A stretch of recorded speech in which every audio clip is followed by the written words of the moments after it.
A lot of guys online, a lot of entrepreneurs, they never talk about the gap. The big leap you have to take from going maybe a student, uni, small-time paying job into a full leap into your business. Imagine being 20, you just started something, you're thinking of a little side hustle, and you're going at it. You ain't got money to get on the bus, and you're working a crappy hospitality job.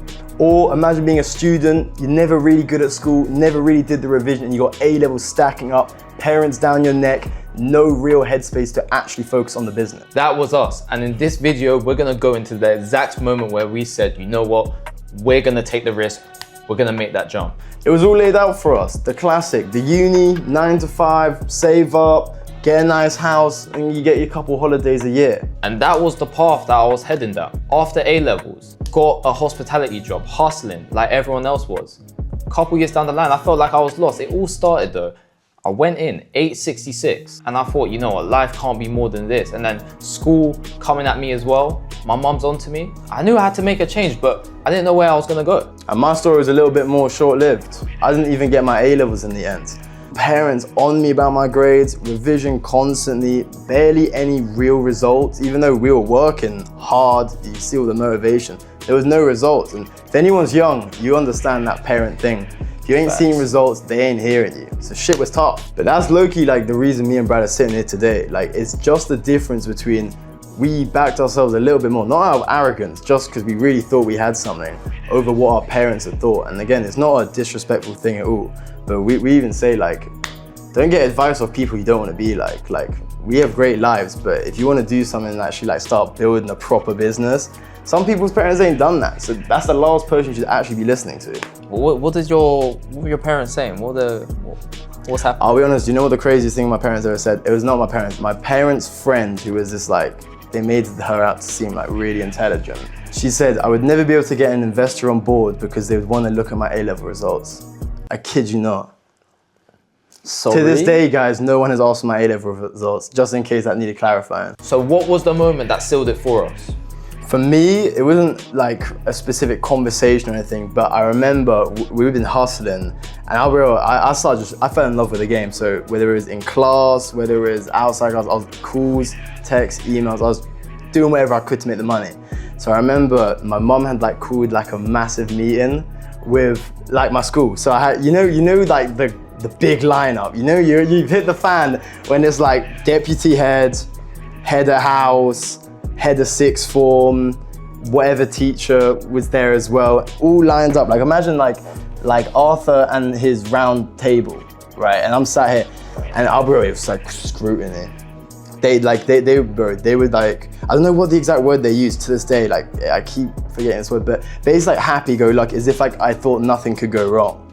And I kind of just sat there. I was just like, but it's a different sort of delusion, because it's like, we had that motivation when there was no real results. We just like knew we could do it. And I think after that, like they all knew, because bro, I just locked off school. I'll be walking around school, always on the phone, and teachers would get pissed at me. Really weird why teachers would get mad, because they all knew what I was doing.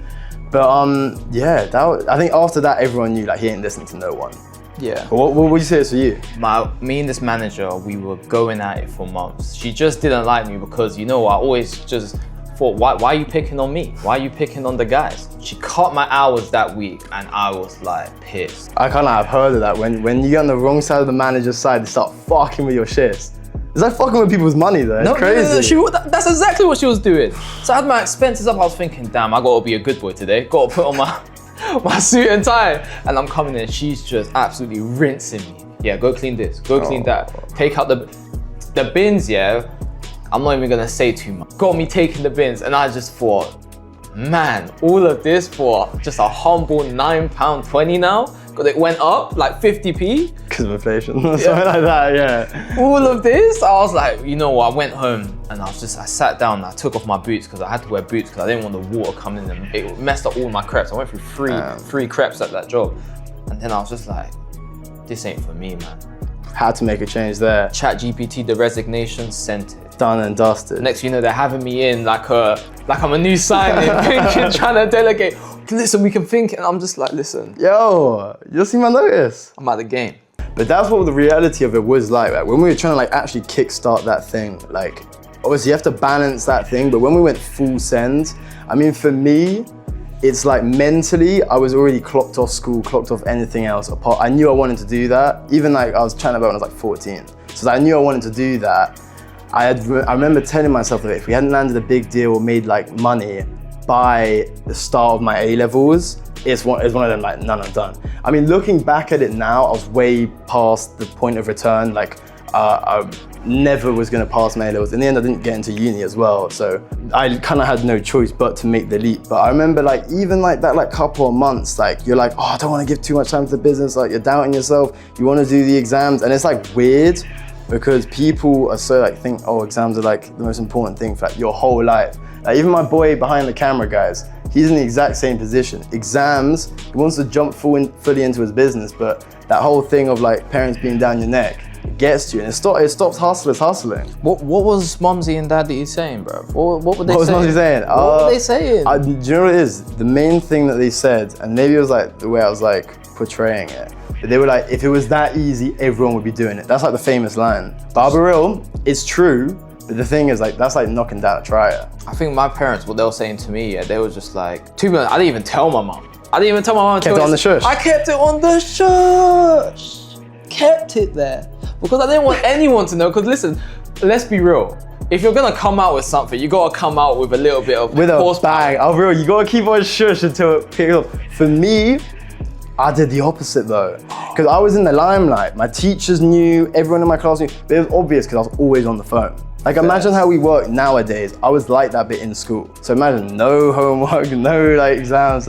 And then when I was like using my mocks, yeah, raps. Every time I come home, on me. But that's the thing, like the only difference between us, like, okay, but how many people do we know that kind of did it and they just didn't like go 100% because they're too scared? That's the thing. It's that doubt, because with me, yeah, the people who I had in my circle at that time, yeah, they were telling me, just do the uni, just bang the degree. I said, it's a lie, I can't.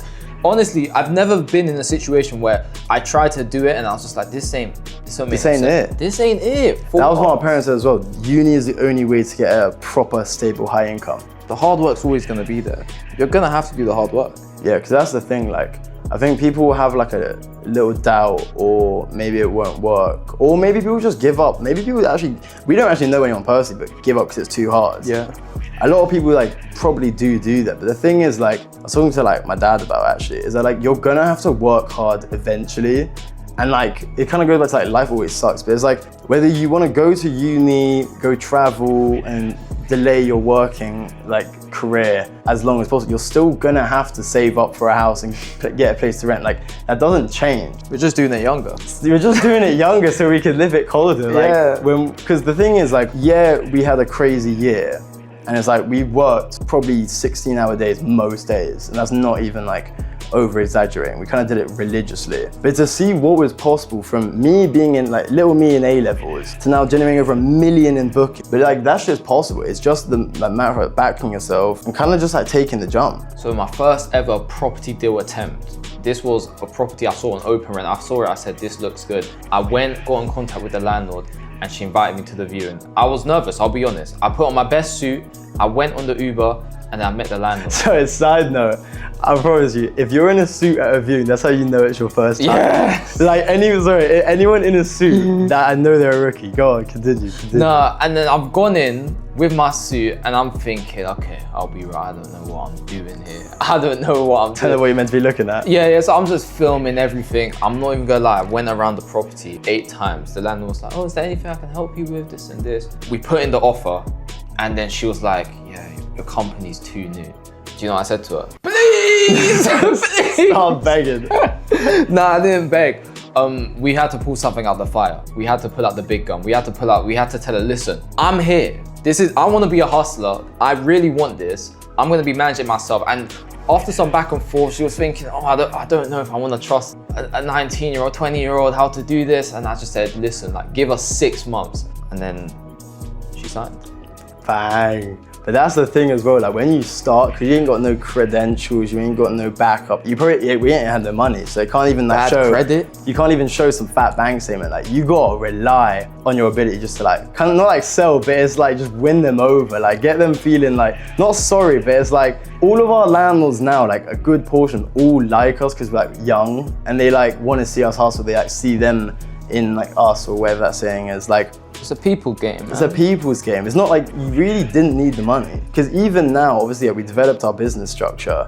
We started taking on properties with no money, like raising capital. So that could have been done from the start. Like the money isn't the problem. So talk to me about it. If you were to talk to a young B Bennett when you're 18, what would you say to him? 18, no bread. I'd say pick a high paying skill and just give 100% because it works. One thing about businesses, they all work.